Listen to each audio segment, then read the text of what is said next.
ഓം നമ ശിവായ. ഓം ശക്തി പരാശക്തി. ഓം നമോ നാരായണായ. ഓം നമോ ഭഗവതേ വാസുദേവായ. രാധേ കൃഷ്ണ. ജയ ജയ ശ്രീ രാധേശ്യാം. ഇന്ന് നമുക്ക് ശിവപുരാണം വായിച്ചു കഴിഞ്ഞു. ഇനി അടുത്ത സ്കന്ദപുരാണമാണ് നമ്മൾ പറഞ്ഞുകൊണ്ടിരിക്കുന്നത്, അറിയാലോ. അപ്പോൾ നമുക്കിനി അടുത്ത സ്കന്ദപുരാണത്തിലെ ഭാഗം മായാനാടകം എന്ന് പറയുന്ന ഭാഗം വായിക്കാം. അപ്പോൾ കുറച്ച് നാളായിട്ട് ഞാനൊന്ന് ബ്രേക്ക് എടുത്തിരിക്കുകയായിരുന്നു. കുറച്ച് കാര്യങ്ങളൊക്കെ ആയിട്ട് ഹോസ്പിറ്റലൈസൊക്കെ ആയിരുന്നു. അതുകൊണ്ടാണ് എനിക്ക് വരാൻ കഴിയാതിരുന്നത്. അപ്പോൾ ഇന്ന് നമുക്ക് വായിക്കാനുള്ളതെന്ന് വെച്ചാൽ സ്കന്ദപുരാണത്തിലെ സ്കന്ദനുക്ക് ഹരോഹര, വേലനുക്ക് ഹരോഹര, മുരുകനുക്ക് ഹരോഹര, ഹര ഹരോ ഹര ഹര, ഹര ഹരോ ഹര ഹര, ഹര ഹരോ ഹര ഹര. അപ്പം ഇന്ന് നമുക്ക് മായാനാടകം എന്ന് പറയുന്ന ഒരു ഭാഗമാണ് വായിക്കാനുള്ളത്. സ്കന്ദപുരാണത്തിലെ മായാനാടകം എന്ന് പറയുന്ന ഭാഗമാണ്. അപ്പോൾ നമുക്ക് ആ ഭാഗം വായിക്കാം. അതിനു മുമ്പ് നമുക്ക് ഭഗവാനോട് മനസ്സറിഞ്ഞ് പ്രാർത്ഥിക്കാം. നമ്മൾ ശിവഭഗവാനോടും സ്കന്ദ ഭഗവാനോടും, അതായത് മുരുക ഭഗവാനോടും നമുക്ക് മനസ്സറിഞ്ഞ് പ്രാർത്ഥിക്കാം. എന്തെങ്കിലും തെറ്റുകൾ നമ്മൾ ചെയ്തിട്ടുണ്ട് എന്നുണ്ടെങ്കിൽ, അല്ലെങ്കിൽ എന്തെങ്കിലും നമുക്ക് അറിവില്ലായ്മ കൊണ്ട് എന്തെങ്കിലും സംഭവിച്ചു പോയിട്ടുണ്ട് എന്നുണ്ടെങ്കിൽ അതിന് മാപ്പ് തരണമെന്ന് പറഞ്ഞ് നമുക്ക് ഒരു നിമിഷം ഭഗവാനോട് പ്രാർത്ഥിക്കാം. കായേന വാചാ മനസേന്ദ്രിയർവാ ബുദ്ധ്യാത്മനേ വാ പ്രകൃതി സ്വഭാവാത് കരോമി യജ്ഞ സകലം പരസ്മൈ തസ്മൈ ശ്രീ മഹാദേവായ സമർപ്പയാമി. അപ്പൊ ദേവിയോട് നമുക്ക് എന്തെങ്കിലും തെറ്റ് നമ്മൾ അറിഞ്ഞോ അറിയാതെയോ ചെയ്തിട്ടുണ്ടെങ്കിൽ ആ ദേവിയോട് നമുക്ക് മാപ്പ് ചോദിക്കാം. ഇനി നമുക്ക് മായാനാടകം എന്ന് പറയുന്ന ആ ഒരു ഭാഗമാണ് സ്കന്ദപുരാണത്തിലെ മായാനാടകം എന്ന് പറയുന്ന ഭാഗമാണ് വായിക്കാനുള്ളത്. അപ്പൊ ഞാൻ ആ ഭാഗം വായിക്കാം, ശ്രദ്ധയോടെ കേൾക്കുക കേട്ടോ. തപോനിഷ്ഠയിൽ നിന്നുണർന്ന ശ്രീ പരമേശ്വരൻ സനകാദി മഹർഷിമാരെ അനുഗ്രഹിച്ച് യാത്രയയച്ച ശേഷം ദേവഹിതാർത്ഥം ഹിമാലയത്തിലേക്ക് പുറപ്പെടാനൊരുങ്ങി. തന്നെ പതിയായി ലഭിക്കണമെന്ന് ആഗ്രഹിച്ചുകൊണ്ട് അവിടെ തപസ്സനുഷ്ഠിക്കുന്ന പാർവതീ ദേവിയെ കാണുന്നതിന് ഭഗവാൻ പുതിയൊരു വേഷം ധരിച്ചുകൊണ്ടാണ് യാത്രയായത്. ജടാമുടികൾ വെടിഞ്ഞും നെറുകയിൽ കുടുമ ധരിച്ചും പുലിത്തോലുടയാടകൾക്ക് പകരം കാവ്യവസ്ത്രധാരിയുമായാണ് ഭഗവാൻ യാത്ര പുറപ്പെട്ടത്. നാമരൂപഭാവരഹിതനായ ഭഗവാൻ ഒരു വൃദ്ധ ബ്രാഹ്മണന്റെ വേഷത്തിൽ മുപ്പിണിയേറ്റി മുറുക്കിയെടുത്ത പൂണുനൂൽ ചാർത്തി, ദണ്ടും കമണ്ഡലവും കൈകളിലേന്തി ഓലക്കുടയും ചൂടി ഒരു ഊന്നുവടിയുടെ സഹായത്തോടെ മുന്നോട്ട് നീങ്ങി. പ്രപഞ്ചനാഥനായ സാക്ഷാൽ ശ്രീ പരമേശ്വരന്റെ ആ ലീലാവിലാസത്തിൽ പ്രപഞ്ചം പുഞ്ചിരിയിട്ടു. അപ്പോൾ ഭഗവാൻ പാർവതി ദേവി തപസ് ചെയ്യുന്ന സ്ഥലത്തേക്ക് പോവുകയാണ്. ഒരു ബ്രാഹ്മണ വേഷധാരിയായിട്ടാണ് ഭഗവാൻ പാർവതി ദേവി തപസ് ചെയ്യുന്ന സ്ഥലത്തേക്ക് പോകുന്നത്. വൃദ്ധ ബ്രാഹ്മണ രൂപനായി ഹിമാലയത്തിൽ എത്തിച്ചേർന്ന ഭഗവാൻ പാർവതി ദേവി തപസ് അനുഷ്ഠിക്കുന്ന പർണശാല ലക്ഷ്യമാക്കി വേച്ചു നടന്നു. പ്രായാധിക്യം കൊണ്ട് നടക്കാൻ കെൽപ്പില്ലാതെ ആയിത്തീർന്ന ആ ശിവയോഗിയെ കണ്ട് പാർവതിയുടെ സഖിമാർ ഓടിച്ചെന്ന് അദ്ദേഹത്തെ സ്വീകരിച്ച് ആനയിച്ചു. അവർ അദ്ദേഹത്തെ പർണശാലയുടെ തണലിൽ ഒരു പീഠത്തിലിരുത്തി ഉപചരിച്ച ശേഷം ആഗമനോദ്ദേശം അന്വേഷിച്ചു. അപ്പോൾ വൃദ്ധ ബ്രാഹ്മണൻ ഇപ്രകാരം മറുപടി പറഞ്ഞു: അല്ലയോ കന്യകമാരെ, ഹിമവൽ പുത്രിയായ പാർവതി ദേവി ശിവനെ മനസ്സിൽ ധ്യാനിച്ച് കഠിന വ്രതാനുഷ്ഠാനങ്ങളുടെ തപം ചെയ്യുകയാണെന്നറിഞ്ഞു വരികയാണ് ഈ ഉള്ളവൻ. ആ കന്യകയുടെ തപോനിഷ്ഠാ വൈഭവം ഒന്ന് കാണാനും ദേവിയുമായി നേരിൽ ചിലത് സംസാരിക്കാനും ഈ കിഴവന് ആഗ്രഹം തോന്നി. ഈയുള്ളവന്റെ അഭിലാഷം ദയവായി ആ മഹതിയെ അറിയിക്കുക. അവർ അത് അനുവദിച്ചാൽ എന്റെ ജന്മം ധന്യമായി. അപ്പോൾ ഈ ബ്രാഹ്മണ ശ്രേഷ്ഠൻ എന്താണ് പറയുന്നത്? എനിക്ക് ആ പാർവതീ ദേവിയെ ഒന്ന് ദർശിക്കണം. ആ പാർവതീ ദേവിയെ എനിക്ക് ദർശിച്ച് പാർവതീ ദേവിയോട് എനിക്ക് കുറച്ച് സമയം സംസാരിക്കണം. ആ മഹതി ഇത്രയും വർഷമായിട്ട് കഠിന തപസ്സിൽ ഏർപ്പെട്ടിരിക്കുകയാണല്ലോ, അതുകൊണ്ട് ആ മഹതിയെ കാണണം എന്നുള്ള ഒരു ആഗ്രഹം എന്നുള്ള ഒരു കാര്യമാണ് ഇവിടെ മഹാദേവൻ ആ ബ്രാഹ്മണ വേഷധാരിയായി വന്നിട്ട് മഹാദേവൻ അവരോട്, ആ സഖിമാരോട്, പാർവതീ ദേവിയുടെ സഖിമാരോട് പറയുന്നത്. വൃദ്ധ ബ്രാഹ്മണൻ ഒരു ശിവഭക്തനാണെന്നും അയാൾ പാർവതീ ദേവിയെ കണ്ട് ചിലത് ഉരിയാടാൻ ആഗ്രഹിക്കുന്നുണ്ടെന്നും തോഴിമാർ പർണശാലയ്ക്കുള്ളിൽ ചെന്ന് ദേവിയെ അറിയിച്ചു. തുടർന്ന് അദ്ദേഹത്തെ ഉള്ളിലേക്ക് കൂട്ടിക്കൊണ്ടുവരുവാൻ ദേവി തോഴിമാരോട് ആവശ്യപ്പെട്ടു. ബ്രാഹ്മണ ശ്രേഷ്ഠനെ കണ്ട മാത്രയിൽ പാർവതീ ദേവിക്ക് ആ മഹാന് താൻ ഭജിച്ചു പോരുന്ന ശ്രീ ശങ്കരനുമായി സദൃശ്യമുണ്ടെന്ന് തോന്നി. ഹൈമവതി തന്റെ ഇരിപ്പിടത്തിൽ നിന്ന് എഴുന്നേറ്റ് ശിവയോഗിയെ വന്ദിച്ച് അദ്ദേഹത്തെ ആസനസ്ഥനാക്കി. അദ്ദേഹത്തിന്റെ ആഗമനോദ്ദേശം ആരാഞ്ഞപ്പോൾ പരിഹാസം നിറഞ്ഞ ഒരു ചിരിയാണ് മറുപടി. ആ ചിരിയുടെ പൊരുൾ മനസ്സിലാകാതെ ദേവി വൃദ്ധ ബ്രാഹ്മണനോട് കാര്യം അന്വേഷിച്ചു. അപ്പോൾ അദ്ദേഹം ഇപ്രകാരം പറഞ്ഞു: കന്യാരത്നമേ, തപസ് അനുഷ്ഠിക്കേണ്ടത് വിവേകികളും പക്വമതികളുമാണ്.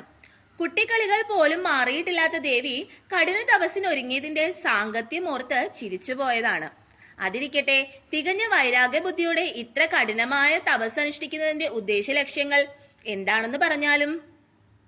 ബ്രാഹ്മണന്റെ ചോദ്യം ഗിരിജാപുത്രിയെ സലജ്ജയാക്കി തീർത്തു.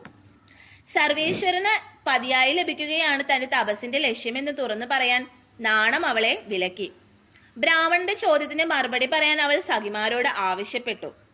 പ്രപഞ്ചനാഥനും കരുണാമയനുമായ ശ്രീ പരമേശ്വരൻ തന്നെ പാണിഗ്രഹണം ചെയ്ത് ജീവിത പങ്കാളിയാക്കണമെന്നുള്ള തീവ്രമായ അഭിലാഷത്തോടു കൂടിയാണ് ദേവി തപസ് അനുഷ്ഠിച്ചു പോരുന്നതെന്ന് സഖി ബ്രാഹ്മണനോട് പറഞ്ഞു. അപ്പൊ ബ്രാഹ്മണ ശ്രേഷ്ഠൻ പാർവതി ദേവിയുടെ ആ സഖിയോട്, ആ തോഴിയോട് ചോദിക്കുകയാണ്, എന്തുകൊണ്ടാണ് ഈ പാർവതി ദേവി ഇങ്ങനെ ഇത്രയും കഠിനമായിട്ടുള്ള തപസ് എടുക്കുന്ന കാര്യം എന്താണെന്ന് ചോദിക്കുകയാണ്. അപ്പൊ തോഴി പറയുകയാണ്, ഇങ്ങനെ കഠിനമായിട്ടുള്ള വ്രതം എടുക്കുന്ന കാര്യം എന്തെന്ന് വെച്ച് കഴിഞ്ഞാല് ശ്രീ പരമേശ്വരനെ തന്റെ ഭർത്താവായി ലഭിക്കാൻ വേണ്ടിയിട്ടാണ് ദേവി ഇത്രയും കഠിനമായിട്ടുള്ളൊരു തപസ് അനുഷ്ഠിക്കുന്നത് എന്ന് പറയുകയാണ്. ബ്രാഹ്മണൻ അത് കേട്ട് പൊട്ടിച്ചിരിച്ചു. അദ്ദേഹം പറഞ്ഞു, ഭലേ ഫേഷ്, ദേവിയുടെ ആഗ്രഹം അത്ഭുതമായിരിക്കുന്നു. ചന്ദ്രകലാധരനായ ശ്രീ പരമേശ്വരനെ പതിയായി ലഭിക്കുന്നത് അത്ര നിസ്സാരവും ക്ഷിപ്രസാധ്യവുമായ കാര്യമെന്നാണ് നിങ്ങളുടെ ദേവി ധരിച്ചിരിക്കുന്നത്. സൃഷ്ടികർത്താവായ സാക്ഷാൽ ബ്രഹ്മദേവനും ലോകസ്ഥിതി കാരണനായ വിഷ്ണുദേവനും ആദ്യന്തങ്ങൾ കണ്ടറിയുവാൻ സാധിക്കാതെ തോറ്റു പിന്മാറിയ ആദിമധ്യാന്ത വിഹീനനാണ് ശ്രീ പരമേശ്വരൻ എന്ന് അറിയരുതോ? അങ്ങനെയുള്ള ശ്രീ പരമേശ്വരനെ കേവലം ഒരു പർവ്വതരാജപുത്രി പതിയായി വരിക്കുവാൻ ആഗ്രഹിക്കുന്നത് വിചിത്രം തന്നെ. അപ്പോൾ മഹാദേവനെ, പരമേശ്വരനെ പതിയായി കിട്ടുക എന്ന് പറയുന്നത് നിസ്സാരമായിട്ടുള്ള കാര്യമല്ല. അപ്പൊ അങ്ങനെയുള്ള ആ പരമേശ്വരനെ ഭർത്താവായി ലഭിക്കാൻ വേണ്ടിയിട്ട് ഇങ്ങനെ കഠിനമായിട്ടുള്ള തപസ് അനുഷ്ഠിക്കുന്നു. അപ്പൊ ആ ഒരു കാര്യം എന്ന് പറയുന്നത് നിസ്സാരമായിട്ടുള്ള കാര്യമല്ല. അത് സംഭവിക്കണമെങ്കിൽ വളരെയധികം ബുദ്ധിമുട്ടുണ്ടാകും. നിസ്സാരമായിട്ടുള്ള കാര്യമല്ല എന്ന് ഇവിടെ പറയുകയാണ്. അത് പരമേശ്വരൻ തന്നെയാണ് പറയുന്നത്. പരമേശ്വരൻ ബ്രാഹ്മണ വേഷധാരിയായിട്ട് വന്നിട്ടാണ് പറയുന്നത്. സൃഷ്ടികർത്താവായ സാക്ഷാൽ ബ്രഹ്മദേവനും ലോകസ്ഥിതി കാരണനായ വിഷ്ണുദേവനും ആദ്യന്തങ്ങൾ കണ്ടറിയുവാൻ സാധിക്കാതെ തോറ്റു പിന്മാറിയ ആദിമധ്യാന്ത വിഹീനനാണ് ശ്രീ പരമേശ്വരൻ എന്ന് അറിയരുതോ? അങ്ങനെയുള്ള ശ്രീ പരമേശ്വരനെ കേവലം ഒരു പർവ്വതരാജപുത്രി പതിയായി വരിക്കുവാൻ ആഗ്രഹിക്കുന്നത് വിചിത്രം തന്നെ. അനുഭവ ജ്ഞാനത്തിൽ നിന്ന് ഞാൻ പറയാം, നിങ്ങളുടെ ദേവി ഈ ക്ലേശങ്ങളെല്ലാം സഹിച്ച് തപസ് അനുഷ്ഠിക്കുന്നത് വ്യർത്ഥമാണ്. ആഹാരാദികൾ ഉപേക്ഷിച്ച് വെയിലും മഴയും മഞ്ഞുമേറ്റ് നിങ്ങളുടെ ദേവിയുടെ രൂപം തന്നെ ദയനീയമായി മാറിയിരിക്കുന്നു. ഇനിയെങ്കിലും അതിരു കവിഞ്ഞ മോഹം ഉപേക്ഷിച്ച് തപസ് അവസാനിപ്പിക്കുന്നതാണ് കന്യകയ്ക്ക് നല്ലത്. നല്ല ഭക്ഷണ സാധനങ്ങൾ ഭുജിച്ച് വിശ്രമവും നിദ്രയും പാലിച്ച് സഹജമായ ജീവിത സാഹചര്യത്തിലേക്ക് മടങ്ങിപ്പോരാൻ നിങ്ങളുടെ ദേവിയെ ഉപദേശിക്കുക. ഈ കന്യകയിൽ അനുകമ്പ തോന്നിയത് കൊണ്ട് മാത്രം നാം ഇത്രയും പറഞ്ഞെന്നു മാത്രം കരുതിയാൽ മതി. അപ്പോ ഈ ബ്രാഹ്മണ ശ്രേഷ്ഠൻ, അതായത് മഹാദേവൻ തന്നെ പറയുകയാണ്, ഈ കന്യകയോട് പറയണം, ഇങ്ങനെ ഊണും ഉറക്കവും ഒന്നും ഇല്ലാതെ ഇത്രയും ചെറുപ്പത്തിലെ, ഇത്രയും ചെറിയ പ്രായത്തിലെ ഇങ്ങനെ തപസ് അനുഷ്ഠിക്കുന്നത് വ്യർത്ഥമായിട്ടുള്ള കാര്യമാണ്. അതുകൊണ്ട് ഇങ്ങനെ തപസ് അനുഷ്ഠിക്കേണ്ട യാതൊരു ആവശ്യമില്ല.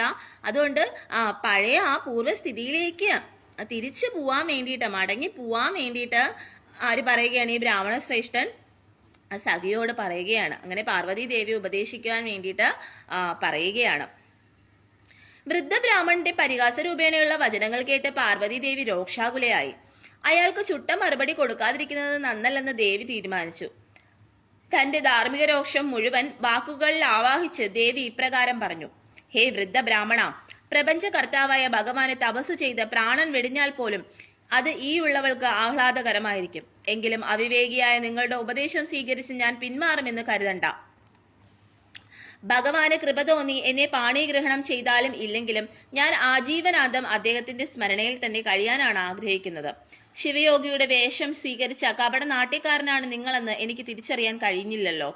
ബുദ്ധിയും വിവേകവും ഉണ്ടെന്ന് കരുതി ഉപചരിച്ച് സ്വീകരിച്ച എന്നോട് എന്റെ ശ്രേഷ്ഠമായ വ്രതത്തിൽ നിന്ന് പിന്തിരിയാൻ ഉപദേശിച്ച നിങ്ങൾ ബ്രാഹ്മണ കുലത്തിന് തന്നെ അപമാനമാണ്. അപ്പൊ ദേവി അവിടെയൊക്കെ കടന്നു വരികയാണ്. എന്നിട്ട് ദേവി വളരെയധികം കോപിക്കുകയാണ്. എന്നിട്ട് പറയുകയാണ്, നിങ്ങളൊരു ബ്രാഹ്മണ ശ്രേഷ്ഠനാണോ? ഒരു ബ്രാഹ്മണ ശ്രേഷ്ഠനായിട്ടിരിക്കുന്ന താങ്കളാണോ എന്നെ ഇങ്ങനെ ഒരു ഉപദേശം തരുന്നത്? എന്റെ തപസ്സെല്ലാം ഞാൻ നിർത്തിയിട്ട് പോകണമെന്ന് പറഞ്ഞ ഒരു ഉപദേശം തരുന്നത് അങ്ങേക്ക് ഉചിതമായിട്ടുള്ള കാര്യമാണോ എന്ന് ചോദിക്കുകയാണ്. ശിവയോഗിയുടെ വേഷം സ്വീകരിച്ച കപട നാട്യക്കാരനാണ് നിങ്ങളെന്ന് എനിക്ക് തിരിച്ചറിയാൻ കഴിഞ്ഞില്ലല്ലോ. ബുദ്ധിയും വിവേകവും ഉണ്ടെന്ന് കരുതി ഉപചരിച്ച് സ്വീകരിച്ച എന്നോട് എന്റെ ശ്രേഷ്ഠമായ വ്രതത്തിൽ നിന്ന് പിന്തിരിയാൻ ഉപദേശിച്ച് നിങ്ങൾ ബ്രാഹ്മണ കുലത്തിന് തന്നെ അപമാനമാണ്. പാർവതി ദേവിയുടെ രോക്ഷാകുലമായ വചനങ്ങൾ ശ്രവിച്ച് ബ്രാഹ്മണൻ ഊറിവന്ന പുഞ്ചിരി ഒതുക്കിക്കൊണ്ട് വീണ്ടും പറഞ്ഞു തുടങ്ങി. അല്ലയോ ഹിമവൽ പുത്രി, ഈശ്വരഭക്തി ശ്രേഷ്ഠം തന്നെയെങ്കിലും ലോകവിവരങ്ങൾ നിനക്ക് കുറവാണെന്ന് കാണുന്നു. നീ കരുതിയിരിക്കുന്നത് പോലെ മുക്കണ്ണനായ ശിവശങ്കരൻ അത്രയ്ക്ക് യോഗ്യനൊന്നുമല്ലെന്നാണ് നമ്മുടെ പക്ഷം. ചില അപ്രിയ സത്യങ്ങൾ പറയുമ്പോൾ വിരോധം തോന്നരുത്. നീ തപസ്സു ചെയ്ത് പ്രീതനാക്കാൻ ശ്രമിക്കുന്ന ശിവശങ്കരന് ലൗകിക ജീവിതത്തെക്കുറിച്ച് എന്തറിയാം? പിന്നെ അദ്ദേഹത്തിന്റെ വേഷഭൂഷാദികളാകട്ടെ തികച്ചും അപരിഷ്കൃതം എന്നേ പറയേണ്ടു. കഷ്ടിച്ച് നഗ്നത മറയ്ക്കുന്ന പുലിത്തോലല്ലേ അരയിൽ. പിന്നെ വാഹനമാകട്ടെ നേരെ ചൊവ്വെ നടക്കാൻ പോലും ആകാത്ത മുതുക്കൻ കാള. മറ്റു ദേവന്മാർ എത്ര ഗാംഭീര്യമുള്ള വാഹനങ്ങളിലാണ് സഞ്ചരിക്കുന്നത് എന്ന് ഞാൻ പറയാതെ തന്നെ ദേവിക്ക് അറിവുള്ളതാണല്ലോ. എല്ലാം സഹിക്കാം. ഈ ചുടല ഭസ്മധാരിയുടെ ആഭരണങ്ങൾ എന്താണ്? അസ്ഥി കഷ്ണങ്ങളും തലയോട്ടികളും പന്നിക്കൊമ്പും. ഇപ്രകാരം കണ്ടാൽ തന്നെ അറപ്പുളവാകുന്ന ശിവനെ പതിയാക്കാൻ തപസ്സനുഷ്ഠിക്കുന്ന ദേവിക്ക് മനോഭ്രംശം സംഭവിച്ചുവോ എന്ന് പോലും സംശയിക്കേണ്ടിയിരിക്കുന്നു. എന്തൊക്കെ പൂക്കളാണ് ഈ ദേവൻ ആരാധനാ പുഷ്പങ്ങളായി സ്വീകരിക്കുന്നത്? കറുകപ്പുല്ലും എരിക്കിൻ പൂക്കളും വില്ലും നൊച്ചി മുതലായ വൃക്ഷദളങ്ങളും ശരീരം മുഴുവൻ വെണ്ണീർ അണിഞ്ഞ് കഴുത്തിലും കൈകളിലും ഘോര സർപ്പങ്ങളെ ചുറ്റി പേടിപ്പെടുത്തുന്ന ത്രിശൂലവും മുഴുവും ഉടുക്കും ചുമന്ന് ഭീകരന്മാരായ ഭൂതഗണങ്ങളെ ചുറ്റും നിരത്തി സദാ എരിഞ്ഞുകൊണ്ടിരിക്കുന്ന ശ്മശാനത്തിൽ ആടി തിമിർത്ത് നടക്കുന്ന ഗംഗാധരനെ കാമിക്കുന്ന ദേവിയുടെ മനോനില വിചിത്രമായിരിക്കുന്നു. അപ്പൊ എന്താണ് പറയുന്നത്? ഭഗവാനെ കുറിച്ച് പറയുകയാണ് അല്ലെ, ശിവഭഗവാനെ കുറിച്ച് പറയുകയാണ്. ശിവഭഗവാന്റെ ആ വേഷഭൂഷാദികളെ കുറിച്ചും ഇങ്ങനെ ഭസ്മമൊക്കെ അണിഞ്ഞ് എന്താ പറയാ പുലിത്തോലൊക്കെയാണ് ഉടുക്കുന്നത്. വാഹനമാണെങ്കിൽ ഒരു കാളയാണ്. അങ്ങനെയൊക്കെയുള്ള കുറേ കാര്യങ്ങൾ, തലയോട്ടിയൊക്കെയാണ് മാലയായിട്ട് ധരിച്ചിരിക്കുന്നത്. അപ്പൊ ഇങ്ങനെയുള്ള കുറേ കാര്യങ്ങളൊക്കെ ഇങ്ങനെ പറയുക. അപ്പൊ ഇങ്ങനെയൊക്കെയുള്ള ഒരാളെയാണോ ഇത്രയും സൗന്ദര്യമുള്ള അല്ലെങ്കിൽ ഇത്രയും നല്ലൊരു ദേവി, ഇങ്ങനെയുള്ള ഒരാളെയാണോ ദേവി ഇഷ്ടപ്പെടുന്നത്? അത് ഒരു വിചിത്രമായ കാര്യമായിരിക്കുന്നു എന്ന് പറയുകയാണ്. ഈ ശിവൻ ഏത് ഗോത്രത്തിൽപ്പെട്ടവനാണ്? പാത്രമറിഞ്ഞ ഭിക്ഷയും ഗോത്രമറിഞ്ഞ കന്യാദാനവും ചെയ്യുക എന്നാണല്ലോ പ്രമാണം. ഇയാൾക്ക് മാതാവോ പിതാവോ ഉള്ളതിനും തെളിവൊന്നുമില്ല. ഏതൊരു സ്ത്രീയും ഒരു പുരുഷനിൽ ആസക്തയാകുന്നത് അയാളുടെ രൂപഭംഗിയെ മുൻനിർത്തി ആയിരിക്കും. നിന്റെ ശങ്കരനാകട്ടെ രൂപഭംഗിയുമില്ല, പുരുഷ സൗന്ദര്യവുമില്ല. ഗുണങ്ങളെക്കാൾ കൂടുതൽ ദോഷങ്ങളാണ് ഭദ്രനുള്ളത്.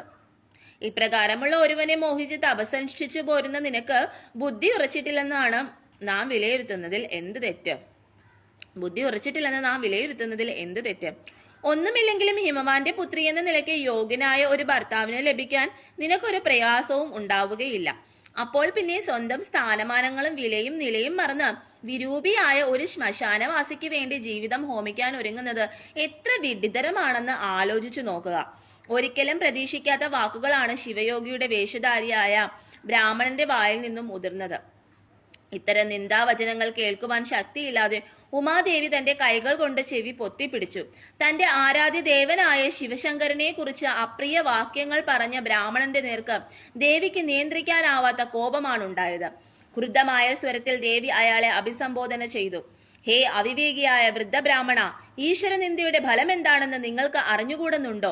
ദക്ഷ പ്രജാപതി എത്ര ധിക്കാരിയായ രാജാവിന് ശിവനിന്ദയുടെ ഫലമായി അനുഭവിക്കേണ്ടി വന്ന ദുരിതങ്ങളെ കുറിച്ച് നിങ്ങൾ കേട്ടിട്ടില്ലെന്ന് വരുമോ? ബ്രാഹ്മണൻ എന്നാൽ ബ്രഹ്മജ്ഞാനം നേടിയവൻ എന്നാണല്ലോ. എന്നിട്ടും വേദ തത്വാർത്ഥ ചിന്തകളോ എല്ലാം ശിവമയമെന്ന തിരിച്ചറിവോ നിങ്ങൾക്കില്ലാതെ പോയല്ലോ. ബ്രാഹ്മണർ അജ്ഞാനികളായി അധപ്പതിച്ചപ്പോൾ നന്ദിദേവനും ദദീജി മഹർഷിയും ചൊരിഞ്ഞ ശാപവചനങ്ങൾ ഇപ്പോഴും നിലവിലുണ്ടെന്നറിയുക. പ്രപഞ്ചകർത്താവും സകല ജീവരാശികളുടെയും പിതാവും രക്ഷകനുമായ ശ്രീ മഹാദേവനെ നിന്ദിച്ച് മറ്റു ദേവന്മാരെ വന്ദിച്ചാൽ സ്വർഗം ലഭിക്കുമെന്ന് കരുതുന്ന വിഡ്ഢികളുണ്ട്. യാതൊരു മടിയുമില്ലാതെ ശിവനിന്ദ ചെയ്യുന്ന നിങ്ങൾ അക്കൂട്ടത്തിൽ ഒരുവനാണോ എന്ന് ഞാൻ സംശയിക്കുന്നു. വാസ്തവത്തിൽ മ്ലേച്ഛനോ പാപിയോ ആയി പിറന്നവനാണ് നിങ്ങൾ. അല്ലെങ്കിൽ ശിവഭിക്ഷുവിന്റെ വേഷം ധരിച്ച് ആ ദേവനെ തന്നെ ഇകഴ്ത്തി സംസാരിക്കാൻ നിങ്ങൾക്ക് നാവ് പൊങ്ങുമായിരുന്നോ? നിശാചരന്മാരെക്കാൾ നീചനായ നിങ്ങളെ കാണുന്നത് തന്നെ എനിക്ക് വലിയ പാപമാണ്. ഇനി ഒരു വാക്ക് പോലും കൂടുതൽ പറയാതെ ഇവിടെ നിന്ന് യാത്രയാവുകയാണ് നിങ്ങൾക്ക് നല്ലത്. അപ്പൊ ദേവി ഇവിടെ പറയുകയാണ്, ഇങ്ങനെ ഇത്രയും ക്രൂരമായിട്ടുള്ള വാക്കുകൾ പറയാൻ നിങ്ങൾക്ക് എങ്ങനെയാണ് മനസ്സ് വരുന്നത്? ആ ദക്ഷ പ്രജാപതിയുടെ കാര്യം താങ്കൾക്ക് അറിയാവുന്നതല്ലേ? ശിവഭഗവാനെ തള്ളി പറഞ്ഞതിന്റെ ഫലമായിട്ട് അനുഭവിക്കേണ്ടി വന്ന കാര്യങ്ങൾ താങ്കൾക്ക് അറിയാവുന്നതല്ലേ? അതുപോലെ തന്നെ ശിവഭഗവാനെ തള്ളിക്കളഞ്ഞിട്ട് മറ്റുള്ള ദേവന്മാരെ മാത്രം പ്രാർത്ഥിച്ചു കഴിഞ്ഞാൽ അങ്ങേക്ക് സ്വർഗം ലഭിക്കുമെന്നാണോ കരുതുന്നത്? അങ്ങനെ ഒരിക്കലും സ്വർഗം ലഭിക്കുകയില്ല. അതുകൊണ്ട് ഒരിക്കലും തള്ളി പറയാൻ പാടില്ല. ഭഗവാനെ ഇങ്ങനെ കുറ്റം പറയുന്നത് നിങ്ങൾക്ക് യോജിച്ച കാര്യമല്ല എന്ന് പറയുകയാണ്. ദേവിയുടെ ക്രോധം കൊണ്ട് തിളയ്ക്കുന്ന വാക്കുകൾ ബ്രാഹ്മണ വേഷധാരിയായ ഭഗവാനെ ആനന്ദിപ്പിച്ചുവെന്ന് പറയാതെ വയ്യ. എന്നാൽ ആരും തന്നെ അദ്ദേഹത്തെ എതിർത്ത് ഒരു വാക്കും പറയാൻ കൂട്ടാക്കാതിരുന്നപ്പോൾ ബ്രാഹ്മണൻ വീണ്ടും പാർവതിയെ പ്രകോപിപ്പിച്ചു. അത്യന്തം സുന്ദരിയായ പാർവതി കോപിക്കുമ്പോഴാണ് ത്രിലോക സുന്ദരിമാരെക്കാൾ സുന്ദരിയാകുന്നതെന്നും അങ്ങനെയുള്ള ദേവിയെ പാണിഗ്രഹണം ചെയ്താൽ എന്തെന്ന് താൻ പോലും ചിന്തിച്ചു പോകുന്നുവെന്നും ബ്രാഹ്മണൻ പറഞ്ഞു വെച്ചു. ദേവിയുടെ പരുഷ വചനങ്ങൾ പോലും അമൃതധാരയാണ് തനിക്ക് അനുഭവപ്പെടുന്നതെന്നും ഏത് പ്രതിബന്ധവും തനിക്ക് തൃണസദൃശ്യമാണെന്നും അയാൾ കൂട്ടിച്ചേർത്തു. മൃദുവായ ഇതളുകളുള്ള ഒരു പൂവിന്മേൽ മഞ്ഞുകട്ടകൾ എന്ന പോലെ തന്റെ കാതുകളിൽ വന്ന് വീണ ഈ അരുതാവചനങ്ങൾ കേട്ട് പാർവതി ദേവി കർണങ്ങൾ പൊത്തിപ്പിടിച്ച് ഒരു നിമിഷം ഇതികർത്ത വൃഥാമൂഢയായി നിന്നുപോയി. തുടർന്ന് ഉഗ്രകോപത്തോടെ ഇങ്ങനെ പറഞ്ഞു, ഹേ നീച, നിന്നെ പോലുള്ള പാപികളെ ദർശിക്കുന്നതും നീചവചനങ്ങൾ കേൾക്കുന്നതും മഹാപാപം തന്നെ. പർണശാലയ്ക്കുള്ളിൽ നിന്ന് നിങ്ങൾ പുറത്തു പോകുന്നില്ലെങ്കിൽ ഞാൻ തന്നെ പോയേക്കാം. അപ്പോ ദേവി വളരെയധികം കോപിക്കുകയാണ് പാർവതി ദേവി. എന്നിട്ട് പറയുകയാണ്, ഹേ നീജ, നിന്നെ കാണുന്നത് തന്നെ എനിക്ക് ഇഷ്ടമല്ല. കാരണം നീ ഇത്രയും ക്രൂരമായിട്ടുള്ള വാക്കുകളാണ്, അത്രയും പറയാൻ പാടില്ലാത്ത കാര്യങ്ങളാണ് സംസാരിച്ചത്. അതുകൊണ്ട് നിന്നെ കാണുന്നത് തന്നെ എനിക്ക് വെറുപ്പാണ്. നീ ഈ പർണശാലയിൽ നിന്ന് പോയില്ല എന്നുണ്ടെങ്കിൽ ഞാൻ തന്നെ ഇവിടുന്ന് സ്വയം ഇറങ്ങി പോകുന്നതായിരിക്കും എന്ന് ദേവി പറയുകയാണ്. പർണശാല വിട്ട് പുറത്തേക്ക് എഴുന്നള്ളിയ ദേവിക്ക് പിന്നാലെ പിന്നെയും പലതും പറഞ്ഞ ബ്രാഹ്മണ രൂപത്തിൽ തന്നെ ശിവശങ്കരൻ നടകൊണ്ടു. ദേവിയുടെ ശാപവാക്കുകളും ശകാരവാക്കുകളും ഒന്നും അദ്ദേഹത്തെ പിന്തിരിപ്പിച്ചില്ല. ഇങ്ങനെ പാർവതി ദേവിക്ക് തന്നിലുള്ള അതിരട്ട ഭക്തിയും ദൃഢമായ അനുരാഗവും ആഴത്തിൽ പരീക്ഷിച്ചറിഞ്ഞ ഭഗവാന് തൃപ്തിയായി. താൻ നിഷ്ഠയിൽ നിന്നുണർന്നതും ഇത്ര ദൂരവും യാത്ര ചെയ്തു വന്നെത്തിയതും സഫലമായി എന്ന് അദ്ദേഹത്തിന് ബോധ്യമായി. പരമ്പൊരുളായ ഭഗവാനെ പതിയായി ലഭിക്കുന്നതിന് പാർവതി ദേവിക്ക് എല്ലാവിധത്തിലും അർഹതയുണ്ടെന്ന് പ്രപഞ്ചനിവാസികളെ ബോധ്യപ്പെടുത്തുക കൂടിയായിരുന്നു അദ്ദേഹത്തിന്റെ ലക്ഷ്യം. അപ്പോ അദ്ദേഹം ശിവഭഗവാൻ എന്ത് ചെയ്യുകയാണ്? വീണ്ടും പാർവതി ദേവിയുടെ പുറകെ ഇങ്ങനെ ഓരോ കാര്യങ്ങൾ പറഞ്ഞു ഇങ്ങനെ പോവുകയാണ്. ഓരോ ഭഗവാന്റെ ഓരോ കുറവുകളൊക്കെ ഇങ്ങനെ പറഞ്ഞു പോവുകയാണ്. പക്ഷെ ഈ സമയത്തെല്ലാം പാർവതി ദേവി എന്ത് ചെയ്യുകയാണ്? ഭഗവാനോടുള്ള പരമശിവനോടുള്ള പരമമായിട്ടുള്ള ഭക്തി മാത്രമാണ് ദേവിക്കുള്ളത്. ദേവി അപ്പോഴും എന്ത് ചെയ്യുകയാണ്? പരമശിവനെ കുറിച്ചുള്ള മഹത്വങ്ങൾ മാത്രമാണ് ഇങ്ങനെ പറയുന്നത്. എന്നിട്ട് താപസ വേഷത്തിൽ വന്ന ശിവഭഗവാനോട് തന്നെ അങ്ങനെ ശകാരിക്കുകയാണ്. അപ്പൊ ഇത് എന്തിനാണ് ഭഗവാൻ ഇങ്ങനെ കാണിച്ചതെന്ന് വെച്ചാൽ, ഭഗവാനോടുള്ള ദൃഢമായിട്ടുള്ള പ്രേമഭക്തി എന്താണ് എന്നുള്ളത് പാർവതി ദേവിക്ക് ഭഗവാനോടുള്ള ദൃഢമായിട്ടുള്ള പ്രേമഭക്തി കാണിച്ചു കൊടുക്കാൻ വേണ്ടിയിട്ട്, എല്ലാവർക്കും കാണിച്ചു കൊടുക്കാൻ വേണ്ടിയിട്ട് ആണ് ഭഗവാൻ ഇങ്ങനെ ഒരു പരീക്ഷണത്തിന് തയ്യാറായത്.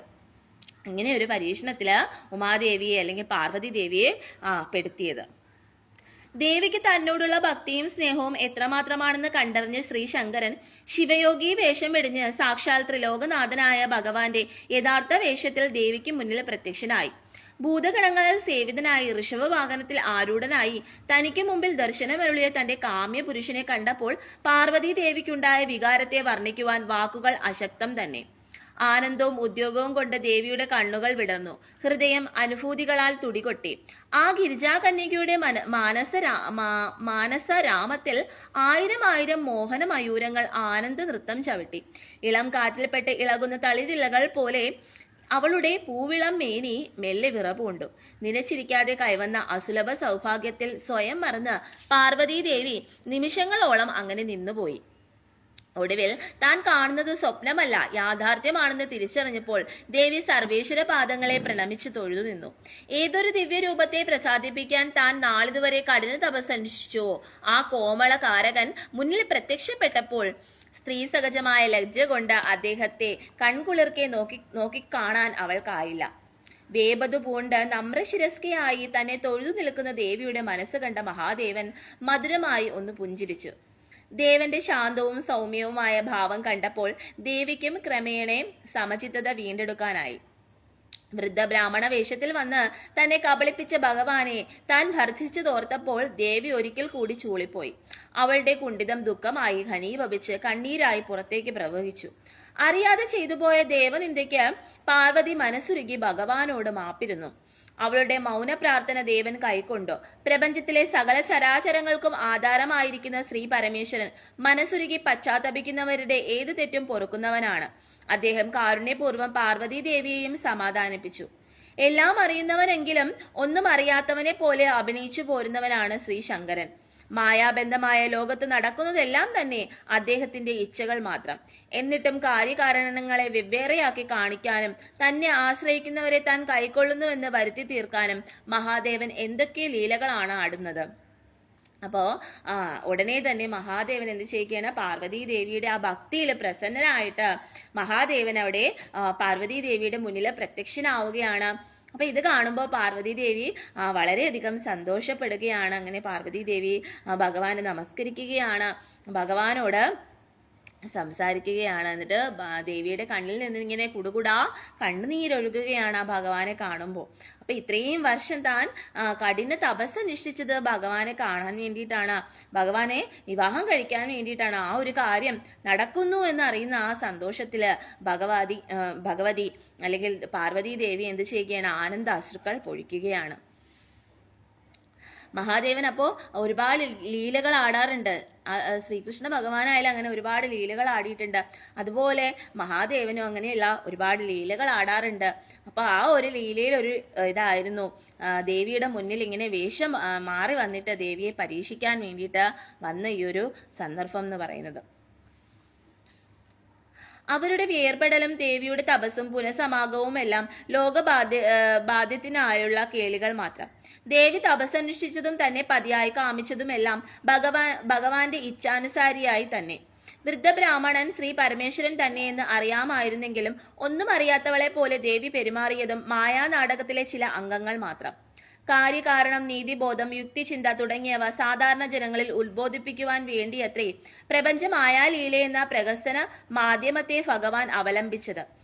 അതിന്റെ തുടർച്ചയായി തന്നെ അഗാധ ദുഃഖം പേറി നിൽക്കുന്ന പാർവതി ദേവിയെ ആശ്വസിപ്പിച്ചുകൊണ്ട് അദ്ദേഹം പറഞ്ഞു, ദേവി, നിന്റെ ശാപവചനങ്ങൾ ഓരോന്നും നിന്റെ പാദങ്ങളിൽ അർപ്പിച്ച ഭക്തിയുടെ നറുപുഷ്പങ്ങളാണ്.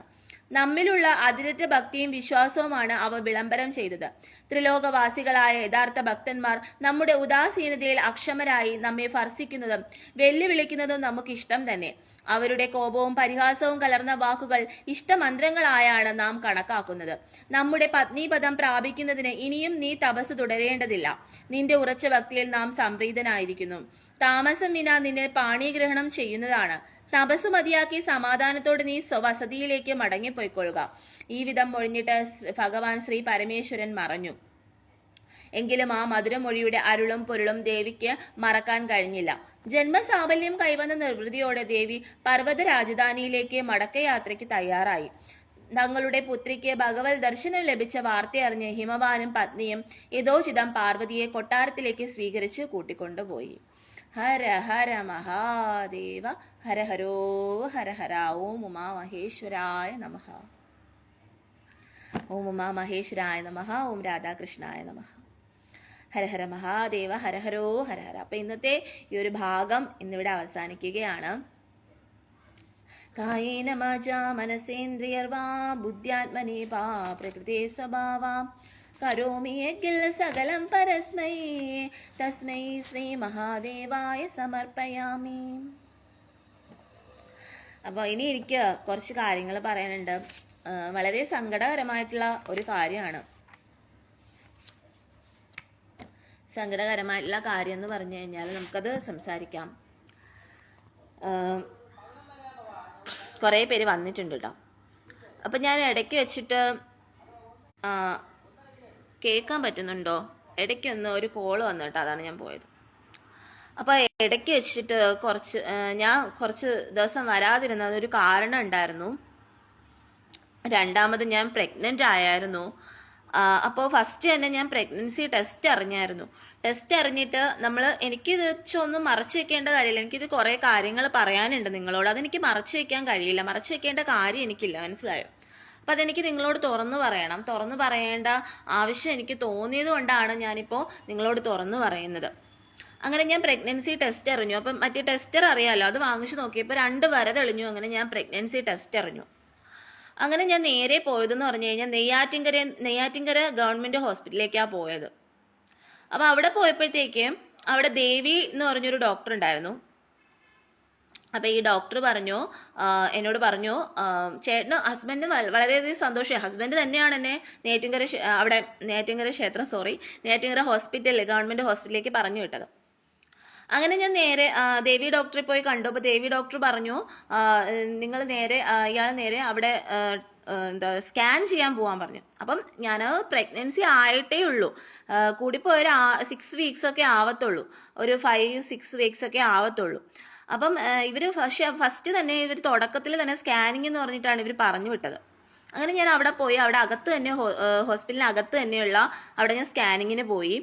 അപ്പോൾ വേറെയും കുറേ പേര് ഇരിപ്പുണ്ടായിരുന്നു, അവരൊക്കെ സ്കാനിങ് ചെയ്തിട്ടുണ്ട്. അപ്പോൾ എന്നെ സ്കാനിങ് ചെയ്യാനായിട്ട് വിളിച്ചു. അപ്പം ഇവരെന്നോട് പറഞ്ഞ കാര്യം എന്ന് പറഞ്ഞു കഴിഞ്ഞാൽ ഈ ഇത് നോക്കാൻ വേണ്ടിയിട്ട് ഒരു കൈ ഉറ മേടിച്ചുകൊണ്ട് വരാൻ പറഞ്ഞു. അപ്പോൾ അത് ഞാൻ വാങ്ങിച്ചുകൊണ്ട് കൊടുത്തു. അപ്പോൾ ഉള്ളു പരിശോധിക്കണമെന്ന് ഇവർ പറഞ്ഞിട്ടുണ്ടായിരുന്നു. അങ്ങനെ ഞാൻ അവിടെ ചെന്നു. പക്ഷെ ഇവർ ആദ്യമേ ഇങ്ങനെ വയറിൻ്റെ പുറത്ത് നോക്കി. അപ്പോൾ ഇവർക്കൊന്നും അറിയാൻ പറ്റിയില്ല.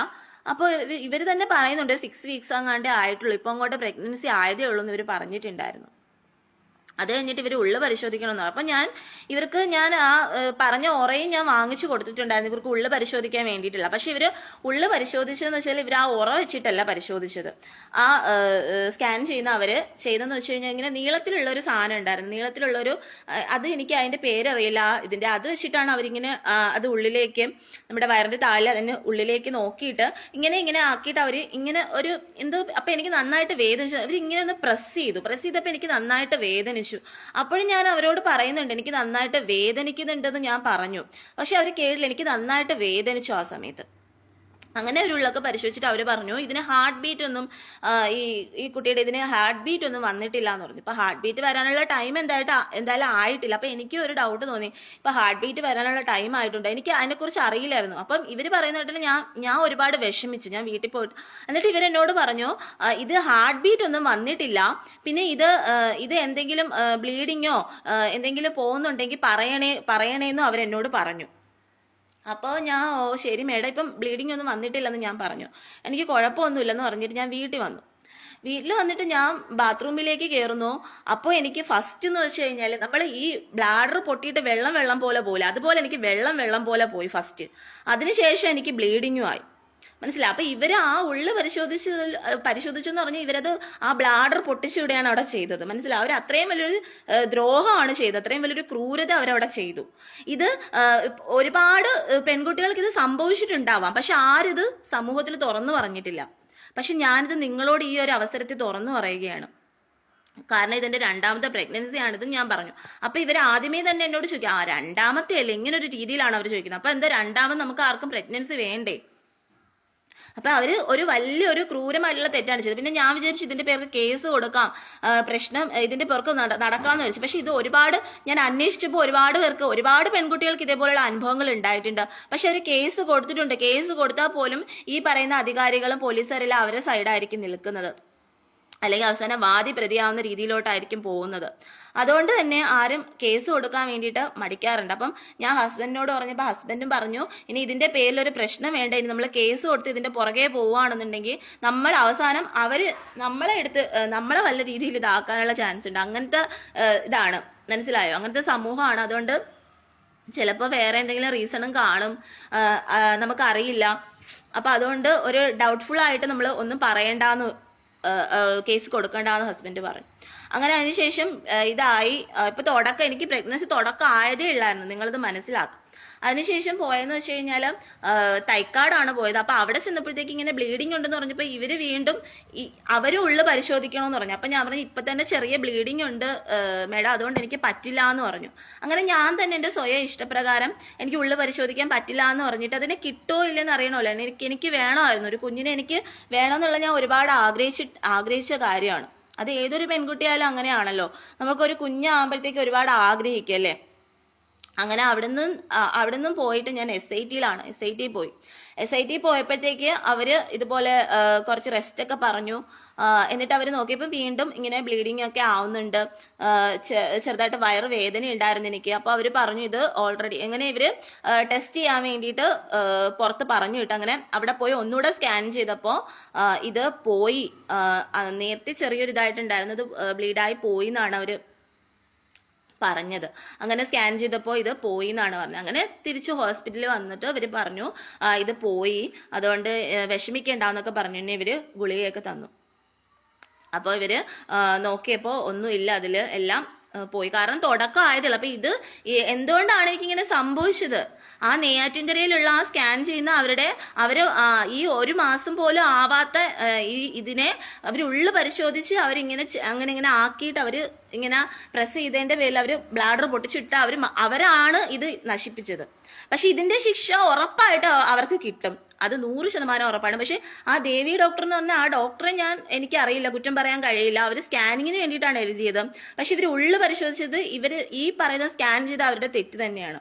അവർക്ക് എനിക്ക് വേണമെങ്കിൽ അവരുടെ പേർക്ക് കേസ് കൊടുക്കാം. എനിക്കിത് സോഷ്യൽ മീഡിയയിലൊക്കെ ഭയങ്കര ഇതായിട്ട് എനിക്ക് ഫേസ്ബുക്കിലൊക്കെ ഇട്ട് എനിക്ക് പറയാം, എനിക്ക് വലിയ രീതിയിൽ ഇതിന്റെ പ്രശ്നം ഉണ്ടാക്കാം, അവരുടെ പേർക്ക് എനിക്ക് കേസ് കൊടുക്കാം. പക്ഷെ ഞാനത് ചെയ്യുന്നില്ല. കാരണം എനിക്ക് അതിന്റെ പുറകെ നടക്കാൻ വയ്യ. എൻ്റെ ഹസ്ബൻഡും പറഞ്ഞതാണ്, അതിന്റെ പുറകെ പോയിട്ട് നമ്മൾ പിന്നെ അവസാനം നമുക്ക് തന്നെ അത് തലവേദനയായിട്ട് മാറുന്ന അവസ്ഥയിലോട്ട് പോകും. കാരണം ഈ പറയുന്ന സമൂഹവും ഈ പറയുന്ന പോലീസുകാരും ഈ പറയുന്ന എല്ലാം ഈ പൈസയും അധികാരം ഉള്ളവരുടെ കൂടെയാണ് നിൽക്കുന്നത്. പിന്നെ അതൊരു ഗവൺമെന്റ് ഹോസ്പിറ്റൽ ആയതുകൊണ്ട് തന്നെ നിങ്ങൾക്ക് അറിയാൻ കഴിയും, ഗവൺമെന്റും അതിനകത്ത് ഗവൺമെന്റും സപ്പോർട്ട് ചെയ്യത്തേ ഉള്ളൂ. അപ്പൊ പിന്നെ നമ്മളൊരു സാധാ ഒരു പോലീസുകാരൻ്റെ അടുത്ത് കൊണ്ട് പറഞ്ഞിട്ട് കാര്യമില്ല, പോലീസുകാരനെ ഒന്നും ചെയ്യാൻ കഴിയത്തില്ല. കാരണം അയാളും അതിന് മുകളിലുള്ള അധികാരികൾ പറയുന്നതായിരിക്കും കേൾക്കുന്നത്. അപ്പം അത് നമുക്ക് ചെയ്യാൻ കഴിയില്ല. പക്ഷെ ഇവർക്ക് നമുക്ക് ശിക്ഷ കൊടുക്കാനുള്ള അധികാരം നമുക്ക് ശിക്ഷ കൊടുക്കാൻ കഴിയില്ല, പക്ഷെ ഭഗവാന് ശിക്ഷ കൊടുക്കാൻ കഴിയും. അപ്പൊ ഭഗവാനോട് ഞാൻ ഈ ഒരു അവസരത്തെ അപേക്ഷിക്കുകയാണ്, അവർ തെറ്റ് ചെയ്തിട്ടുണ്ടെങ്കിൽ അവർക്ക് അതിന്റെ ശിക്ഷ ഭഗവാൻ കൊടുക്കണമെന്ന് ഞാൻ ഭഗവാനോട് ഈ ഒരു സമയത്ത് മനസ്സുരുക്കി പ്രാർത്ഥിക്കുകയാണ്. കാരണം ഒരു ജീവനാണ് ഇല്ലാതായിട്ടുണ്ടെങ്കിൽ അതിനുള്ള ശിക്ഷ അവർ അനുഭവിക്കുക തന്നെ വേണം. കാരണം ഞാൻ അത്രയും എനിക്ക് അത്രയും ആഗ്രഹമായിരുന്നു ആ ഒരു കുഞ്ഞിനെ, അത്രയും ഞാൻ ആഗ്രഹിച്ചാണ് ഞാൻ അവിടെ പോയത്, മനസ്സിലായോ? പക്ഷെ എൻ്റെ ചേട്ടന് കുറച്ച് കടവും പ്രശ്നങ്ങളുള്ളതുകൊണ്ട് അല്ലെങ്കിൽ നമ്മൾ പ്രൈവറ്റ് ആയിട്ട് വല്ലതും കാണിച്ചേനെ. പക്ഷെ ഇപ്പൊ ഈ ഒരു സമയത്ത് ഈ ഒരു അവസരത്തിൽ നമുക്ക് അതിനുള്ള ചാൻസ് ഇല്ലാത്തതുകൊണ്ടാണ് നമ്മളിങ്ങനെ പോയത്, ഗവൺമെന്റിൽ കാണിച്ചു. അതുകൊണ്ട് ഇങ്ങനെ ആവുകയും ചെയ്തു. അതിനുശേഷം SIT വന്നപ്പോൾ അവിടെ എന്ന് വെച്ച് കഴിഞ്ഞാൽ ആ ഒരു വാർഡിൽ എന്നെ കൊണ്ട് കിടത്തി. അവിടെ എന്ന് വെച്ച് കഴിഞ്ഞാൽ മൊത്തം ഇതുപോലെ തന്നെ അത് 2 മാസം ആയതൊക്കെയല്ല ഇങ്ങനെ പോകുന്നത്. 2ാമത്തെ പ്രഗ്നൻസി തന്നെയാണ് എല്ലാ പെൺകുട്ടികൾക്കും പോകുന്നത്. ആ ബ്ലീഡായി അങ്ങ് പോവുകയാണ്. അങ്ങനെ 4 മാസമായ ചേച്ചിമാര്, 5 മാസമായത്, 6 മാസം കുഞ്ഞിനെ പ്രസവിപ്പിച്ച് വരെ എടുത്തിട്ട് അത് മരിച്ചു പോകുന്ന അവസ്ഥ അങ്ങനെ ഒരുപാട് കണ്ടു. എനിക്ക് കണ്ടിട്ട് എനിക്ക് സഹിക്കാൻ കഴിയാത്ത അത്രയും ഒരു അവസ്ഥയിലൂടെയാണ് ഞാൻ കടന്നുപോയത്. സത്യം പറഞ്ഞു കഴിഞ്ഞാൽ ആ ഒരാഴ്ച ഞാൻ അവിടെ അഡ്മിറ്റായി കിടന്നെന്ന് പറഞ്ഞു കഴിഞ്ഞാൽ നമുക്ക് ഒരമ്മമാർക്കോ അല്ലെങ്കിൽ ഒരു സ്ത്രീകൾക്കും കണ്ട് സഹിക്കാൻ കഴിയാത്ത കാര്യങ്ങളാണ് അവിടെ സംഭവിച്ചത്. എനിക്ക് സംഭവിച്ചത് തുടക്കത്തിൽ ഇതിങ്ങനെ ബ്ലീഡായി പോയതാണ്. പക്ഷെ അവർക്കെന്ന് പറഞ്ഞു കഴിഞ്ഞാൽ അവർ 4 മാസം 5 മാസം ഒക്കെ ആ കുഞ്ഞിനെ വയറ്റിൽ ചുമന്നിട്ട് അതിനെ നഷ്ടപ്പെടുമ്പോഴുള്ള ഒരു അമ്മയുടെ വേദന എന്ന് പറയുന്നത് അല്ലെങ്കിൽ അതിനെ പ്രസവിപ്പിച്ച് കളയുമ്പോഴുള്ള ആ വേദന എന്ന് പറയുന്നത് നമുക്ക് പറയാൻ കഴിയില്ല. അത്രയും വേദനയാണത്. അപ്പം ഈ ഒരു കുറേ രംഗങ്ങൾ ഞാൻ ഇങ്ങനെ കണ്ടു, ഹോസ്പിറ്റലിൽ ഞാൻ കണ്ടു, ഒരുപാട് രംഗങ്ങൾ എനിക്ക് കണ്ട് എനിക്ക് സഹിക്കാൻ വയ്യ. അത്രയും എന്താ പറയാ, അവര് വേദന തിന്നുന്ന കണ്ടിട്ട് സഹിക്കാൻ കഴിഞ്ഞില്ല എനിക്ക്. ആ കുഞ്ഞിനെയൊക്കെ എന്നിട്ട് ആ മരിച്ച കുഞ്ഞിനെ എടുത്തോണ്ട് ആ അമ്മയെ കാണിക്കുന്ന ആ രംഗമൊക്കെ കണ്ടു കഴിഞ്ഞാൽ നമുക്ക് ഒരു മനുഷ്യനായിട്ടുള്ളവർക്ക്, ഒരു മനുഷ്യ പറ്റുള്ള ഒരു ഹൃദയമുള്ളവർക്കാണെങ്കിൽ അത് കണ്ട് സഹിക്കാൻ കഴിയില്ല. ആ ഒരു ഓരോരുത്തർ, അത് ഒരുപാട്, 1, 2 എന്നല്ല, ഒരുപാട്, അങ്ങനെ ആ ഒരു സെക്ഷനിലായിരുന്നു ആ ഇതെന്ന് പറയുന്നത്. അവിടെ ആയിരുന്നു ഞാൻ കിടന്നത്. അപ്പോൾ ഒരുപാട് പേർക്ക് ഇങ്ങനെ സംഭവിച്ചു. എനിക്ക് ഒരുപാട് സങ്കടമായി. ഞാൻ ഭഗവാനോടും പ്രാർത്ഥിച്ചപ്പോൾ ഭഗവാന്റെ കാര്യങ്ങൾ പറയുന്നു, ഭഗവതിയുടെ കാര്യങ്ങൾ പറയുന്നു, എല്ലാം പറയുന്നു. എനിക്ക് തന്നെ ഇങ്ങനെ സംഭവിച്ചു പോയല്ലോ എന്ന് ഓർത്തിട്ട് ഞാൻ ഒരുപാട് വിഷമിച്ചു. അതുപോലെ അവർക്കും ഇങ്ങനെ അപ്പം ഒരു പെൺകുട്ടികൾക്കും ഇങ്ങനെ ഒരു ഇത് ഉണ്ടാവാതിരിക്കട്ടെ, ഒന്നും ഇനി സംഭവിക്കാതിരിക്കട്ടെ എന്നും കൂടി ഈ ഒരു അവസരത്തിൽ ഞാൻ ഭഗവാനോട് ദേവിയോടും പ്രാർത്ഥിക്കുകയാണ്. കാരണം നമുക്കത് പറയാൻ കഴിയില്ല. ചിലപ്പോൾ ഞാൻ ചിന്തിച്ചു, എന്തുകൊണ്ടാണ് ഇതിങ്ങനെ സംഭവിക്കുന്നത്, ഇതിലിനി എന്തെങ്കിലും കാര്യമുണ്ട്, ഇതിന്റെ സത്യാവസ്ഥ എന്താണ്, അതെല്ലാം ഭഗവാന് മാത്രമേ അറിയാവുള്ളൂ. നമുക്ക് ഈ ഒരു അവസരത്തിൽ, നമ്മൾ സ്കന്ദപുരാണമാണല്ലോ പറയുന്നത്, ഈ ഒരു അവസരത്തിൽ നമുക്ക് മുരുക ഭഗവാനോട് തന്നെ പ്രാർത്ഥിക്കാം. ഇതിന്റെ സത്യാവസ്ഥ എന്താണ്, ഇത് എന്തുകൊണ്ടാണ് ഇങ്ങനെ സംഭവിക്കുന്നത്, ഇതിന്റെ കാരണം എന്താണെന്ന് ഭഗവാന് മാത്രമേ അറിയാവുള്ളൂ. കാരണം ഇത്രയും സ്ത്രീകൾക്ക്, ഇത്രയും പേർക്ക് ഇങ്ങനെ ഒരു ഇതുണ്ടാവുന്നത്, അല്ലെങ്കിൽ ഇങ്ങനെ ഒരു അത് എന്തെങ്കിലും ഇതിനകത്ത് എന്തെങ്കിലും കാര്യങ്ങൾ നടക്കുന്നുണ്ടോ, എന്താണ് ഇതിന്റെ കാരണം, എന്തുകൊണ്ടാണ് ഇങ്ങനെയൊക്കെ സംഭവിക്കുന്നത്, ഇതിന്റെ എല്ലാ സത്യാവസ്ഥ എന്ന് പറയുന്നത് ഭഗവാന് മാത്രമേ അറിയുള്ളൂ. അപ്പം ആ മുരുക ഭഗവാനോട് നമുക്ക് പ്രാർത്ഥിക്കാം. ഭഗവാൻ ഇതിനുള്ള എന്താണ് ഇതിന്റെ സത്യാവസ്ഥ എന്ന് മനസ്സിലാക്കിയിട്ട് അതിനൊരു നേർവഴി ഉണ്ടാക്കണം. എന്തെങ്കിലും ഇതിൽ ചതിയോ വഞ്ചനയോ എന്തെങ്കിലും കാര്യങ്ങൾ നടക്കുന്നുണ്ടെന്നുണ്ടെങ്കിൽ അതിനുള്ള ശിക്ഷ അവർക്ക് കൊടുക്കണം. പിന്നെ ഒരിക്കലും അങ്ങനെ ഒരു ഇത് ഉണ്ടാവാൻ പാടില്ല. കാരണം 2ാമത്തെ പ്രഗ്നൻസിയാണ് കൂടുതലായിട്ട് ഇങ്ങനെ ആയി പോകുന്നത് മിക്കവർക്കും. അപ്പൊ അത് വളരെയധികം എന്താ പറയാ, നമുക്ക് ദുഃഖകരമായിട്ടുള്ള കാര്യമാണ്. അത് അത്രയും നമുക്ക് സഹിക്കാൻ കഴിയാത്ത കാര്യമാണ്. അപ്പം അതുകൊണ്ട് ഞാനിതെല്ലാം കണ്ട് എനിക്ക് അത്രയും വിഷമമായി, അത്രയും എനിക്ക് നിങ്ങളോട് വേണമെങ്കിൽ പറയാതിരിക്കാം, പക്ഷെ എനിക്ക് പറയാതിരിക്കാൻ കഴിയുന്നില്ല. നിങ്ങൾ അറിഞ്ഞിരിക്കണം, കുറച്ചു പേരെങ്കിൽ ഇത് അറിഞ്ഞിരിക്കണം. അതുകൊണ്ട് നമ്മൾ ഒരിക്കലും പ്രഗ്നൻസി ആയെന്ന് അറിഞ്ഞ ഉടനെ, എനിക്ക് എല്ലാ പെൺകുട്ടികളോടും ഉള്ളതാണ്, ഇപ്പൊ ആദ്യത്തെ പ്രഗ്നൻസി ആയാലും 2ാമത്തെ പ്രഗ്നൻസി ആയാലും ശരി തന്നെ, പ്രഗ്നൻസി ആയെന്ന് അറിഞ്ഞ ഉടനെ തന്നെ നിങ്ങൾ ആ ഇതും കൊണ്ട്, അതായത് ഒരു മാസം 3 മാസമെങ്കിലും വെയിറ്റ് ചെയ്യാതെ നിങ്ങൾ ഒരിക്കലും ഈ സർക്കാർ ഹോസ്പിറ്റലിൽ നിങ്ങൾ പോവാതിരിക്കുക. അത് നമുക്ക് സേഫ് ആയിട്ടുള്ള കാര്യമല്ല. അല്ല നിങ്ങൾ വേറെ പ്രൈവറ്റൈസ്ഡ് ആയിട്ടോ ഡോക്ടറെ വീട്ടിൽ പോയി കൺസൾട്ട് ചെയ്യുക, അങ്ങനെ എന്തെങ്കിലും നിങ്ങൾ ചെയ്യുക. നിങ്ങൾ സൂക്ഷിക്കുക, നല്ല രീതിയിൽ സൂക്ഷിക്കുക. അങ്ങനെയുള്ള കാര്യങ്ങൾ നിങ്ങൾ ചെയ്യുക എന്നുള്ളതാണ്. അപ്പൊ നമുക്ക് ഈ ലോകം നമുക്ക് അറിയില്ല, ഇതില് എന്താണ് ഇതിന്റെ സത്യം. ചിലപ്പോ ഒരു പക്ഷേ ഈ ആത്മാക്കള് ഇതിലേക്ക് കേറാത്തത് കൊണ്ടായിരിക്കാം ഈ ഹാർട്ട് ബീറ്റ് ഉണ്ടാവാത്ത. ഇങ്ങനെയൊക്കെ നമുക്ക് വിചാരിച്ച് സമാധാനിക്കാം. എന്തായാലും അതിൽ എന്തൊക്കെയോ കാര്യങ്ങളുണ്ട്, എനിക്കൊന്നും അറിയത്തില്ല ഇതിനെക്കുറിച്ചൊന്നും.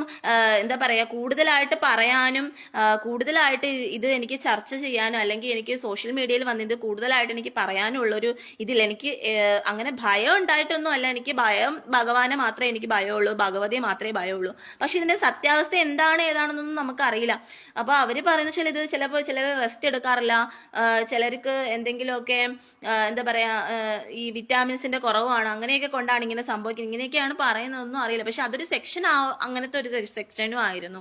അപ്പൊ ഇതൊന്നും അറിയില്ല. അപ്പം മാക്സിമം എല്ലാവർക്കും കുഞ്ഞുങ്ങളെ കിട്ടാനുള്ള ഒരു ഭാഗ്യം ഉണ്ടാവട്ടെ എന്നുള്ളൊരു പ്രാർത്ഥനയും ഈ നിമിഷം നമ്മൾ ദേവിയോടും ഭഗവാനോടും പ്രാർത്ഥിക്കുകയാണ്. കാരണം ഒരു കുഞ്ഞ് ആയി എന്നറിയുമ്പോൾ ആ അമ്മയ്ക്ക് വളരെയധികം സന്തോഷം ഉണ്ടാവും. ആ കുഞ്ഞിനെ കിട്ടുമല്ലോ എന്ന് ഓർത്ത് വളരെയധികം സന്തോഷം ഉണ്ടാവും.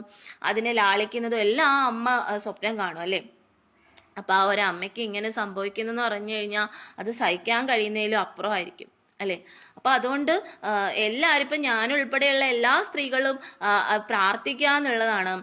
നമുക്ക് എന്തെങ്കിലും ഒന്നും ഉണ്ടാവാതിരിക്കാൻ വേണ്ടി ദേവിയാണല്ലോ ഇതിന്റെ എല്ലാം എന്ന് പറയുന്ന ദേവിയാണ്. ദേവിയോട് നമ്മൾ മനസ്സുരുക്കി പ്രാർത്ഥിക്കുക, ഭഗവാനോടും പ്രാർത്ഥിക്കുക. നമുക്ക് അതിന് മാത്രമേ സാധിക്കുകയുള്ളൂ, അല്ല നമുക്കൊന്നിനും സാധിക്കില്ല. ഇപ്പൊ എനിക്കിത് എന്താ പറയാ, ഈ ഇതിൽ കണ്ടോണ്ടിരിക്കുന്നവരുടെയും കുടുംബത്തിലെ സ്ത്രീകളുണ്ട്, ഭാര്യമാരുണ്ട്. അപ്പൊ അവർക്കും ഇനിയും ചിലപ്പോൾ 2ാമത് പ്രഗ്നൻസി ഒക്കെ വരുന്ന സമയത്ത് നിങ്ങൾ വളരെയധികം സൂക്ഷിക്കുക. വൈഫിനോടായാലും സൂക്ഷിക്കാൻ പറയുക.